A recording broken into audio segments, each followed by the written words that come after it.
guys, how's it going? My name is Dal. Just today, we get yet another encrypted build on a patch 9.2, decrypted shortly after, with class changes and many tier set changes. This build is special because they finally added the functionality for us to buy and use the double legendary belt. This means today we can start testing the double legendary possibilities for patch 9.2, and I wonder which classes are going to be the strongest with this new functionality. But let's first start this update with class changes as well as tier set changes, then I'll show you how you can test your double legendaries. But right before that, most of you guys watching these videos are still not subscribed, and if you're watching these videos anyway, you might as well subscribe as well as hit the bell, especially if you want to get more regular 9.2 announcements in the future.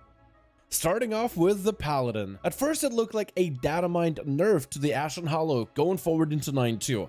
However, it seems to be only a tooltip nerf. The ability itself hasn't changed at all, but the tooltip on Wowhead suggests that a nerf was either planned or is coming at some point in the future. Also, the Paladin Vent Tier legendary has changed a little. Normally with the legendary, if you leave the zone that Ashen consecrates, it despawns Ashen for a reduced cooldown. That has been changed, where now you can despawn Ashen manually, but pressing the ability a second time. This gives Paladin a bit more movement when it comes to where to place Ashen, so they're not super restricted to just one area, and gives them better control of how they manage Ashen Hollow in order to reduce its cooldown.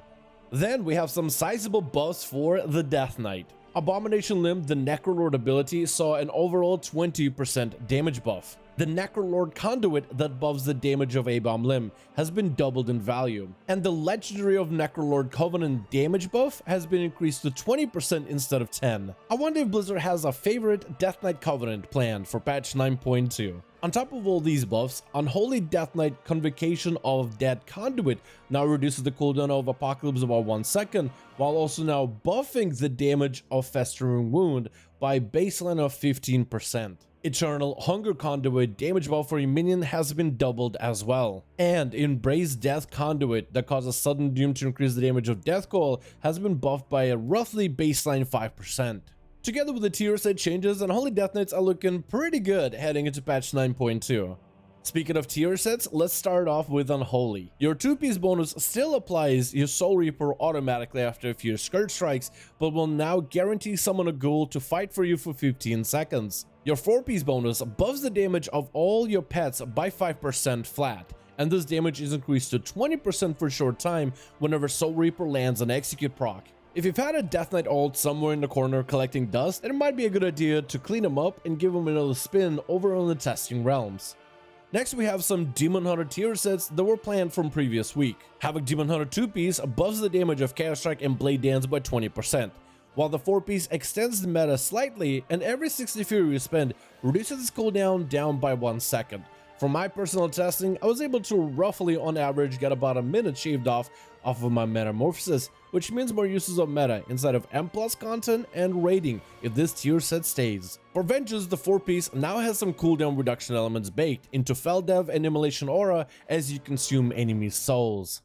The Shadow Priest tier set change is, I think, maybe a buff or a wash. They changed the numbers a little bit, slightly shorter duration, a little bit more damage, but in the end it just might be just a restructuring of the tier set slightly without necessarily adjusting its damage too much, at least from what I've been able to research so far. It was expected, but the Rogue Assassination 2-piece tier set got nerfed. Instead of increasing the poisons and bleed damage by 100%, it's down to 40. At first, this might seem like a pretty big nerf for Assassination Rogues, until you look at the early Sims. This was a ludicrously good tier set. All they did with this change is adjust its value from way ahead of other classes to slightly ahead. The Ellie Shaman 4-piece got changed, so now your Lava Burst will contribute towards cooldown reduction of your elemental instead of spending Maelstrom. In single target, you cast far more Lava Burst than spending Maelstrom. It should mean, on average, at least in single target, more cooldown reduction. Then we got some Warlock tier set changes that were planned from earlier in the week. Affliction Warlock 2-piece now has better interaction with certain talents, and the 4-piece now better supports the Drain Soul playstyle, which many Warlocks favor currently. The Demonology Warlock tier set buffed the damage of the extra imps you spawn, while removing its functionality to give you more deemable procs and soul shards. But they might be bugged right now. I noticed a way smaller spawn rate than what the tier set suggests, and these imps still do give you resources as well as more procs. Destruction Warlock tier set no longer has any RNG connected to it. Whenever you spend 10 soul shards, your next Chaos Bolt or Rain of Fire will be instant cast if it isn't, and also will be free of soul shard cost, and now it'll spawn a Blasphemy. I didn't really know what to expect, but a Blasphemy is basically a grape flavored Infernal. It has a cool Shadow Crash animation and it's purple, which is the obvious part. It has the same functionality of a normal Infernal. I just think they wanted to desync a lot of this Infernal based talents and conduits so Warlocks have more freedom in the talents they run instead of feeling they have to play Infernal focused playstyle. Also, I wonder if this is a placeholder model, like maybe they'll add some other demon that's purple with the different animations and a whole new skeleton for patch 9.2. Then we have double legendaries. Currently on PTR, they're testable through one of the many Tauren vendors located at the center of Oribos.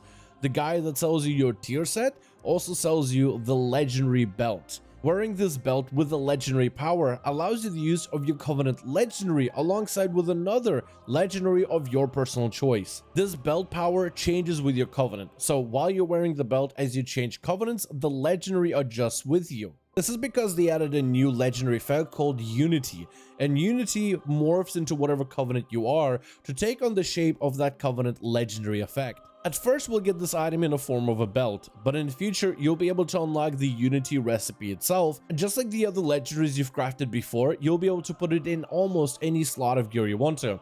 Actually, I think it might be in literally any slot of gear you choose. This will hopefully make itemization in patch 9.2 for raiding, dungeons, or PvP a little bit easier. Outside of PTR, it looks like the way you'll be able to get this legendary power, or rather the belt, is by reaching Revered with the Enlightened faction, which will be the new faction of brokers scattered around Zereth Mortis. But take note that this is PTR, and everything on here changes every single week. So by the time patch 9.2 comes out, this method of acquisition might be completely different by the time this build is ready for play. Until then, enjoy your double legendary testing, try all the different covenants on all the wild combos. There's a lot of different effects for players to try from many different classes and many different specs. It's an extra way to customize your character even more, between conduits, the legendary you wear, now the tier sets, the trinkets you choose. Adding a second legendary adds even extra customization options for your class. Just think of all the busted and overpowered possibilities that may arise from these combos. Some of these Covenant legendaries really go a long way in improving the feel of certain playstyles. It makes Necrolord Paladin viable, it makes Venti Warlock playable, it's obviously really good for Night Fae Feral Druids, and I wonder what other combinations we may see in the future. So far, I've been really happy to see the interaction between the WoW devs and the players in the forums and on the PTR when it comes to designing and crafting and giving feedback and making subsequent changes for the tier sets, and I believe the same thing needs to be done for the legendaries as well. This is a perfect opportunity to level the playing field, tuning and buffing certain Covenant legendaries to make sure that the Covenants are more or less in line with one another. You'll never achieve perfection. Of course, there's going to be the best combination for pure raiding, pure Mythic Plus, pure PvP, but if players have a more or less viable second alternative option that fits their playstyle better, I think that's the best that we can really ask for. But I want to thank you guys so much for checking out this video. Let me know your thoughts in the comments below. What do you think about these updates? Going forward, there's probably going to be even more class tuning and more finalized tuning as we're getting closer to release of patch 9.2. which for now we don't have any official channels or announcements of when that will be.